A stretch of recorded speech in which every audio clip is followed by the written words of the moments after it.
Hi viewers, we're here with Euan Friday, CIO of Kilter Rural. Welcome, Euan. Damian, great to be here. Thank you. So we've been talking about water rights. So what are some of the long-term trends that are really impacting and affecting the value of these water rights? Yeah, well, thanks, Damian. It's a great question. There's quite a bit in it, but fundamentally, it's sort of applied microeconomics. You've got, supply-side factors of absolute scarcity.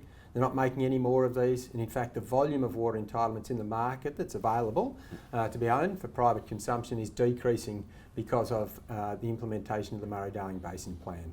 So that's been in progress since sort of about 2008, legislated in 2012, but to date, the government's brought back about 25% of the value of water entitlements on issue in the part of the world that we invest in.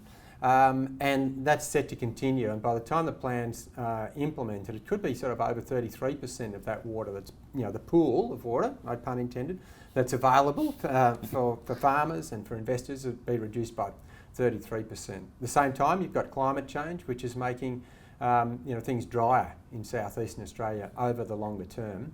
So that's on the supply side, and on the demand side, you've got a migration of water from lower value uses, like say watering pastures to feed livestock, through to higher value uses, like growing almonds, olives, stone fruit, citrus, etc. So over the last 15 years, we've seen the proportion of water that's going to those higher value perennial crops move from sort of 12 to 13% of water in an average year up to now around about 40%.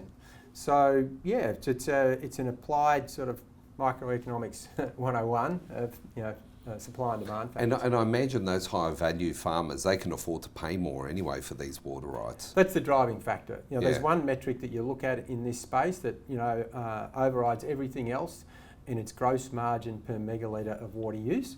So those people who can generate more gross margin per megalitre of water that they use can afford to pay more for it, and that's where it migrates. Yeah, no, makes sense. Thanks, Euan.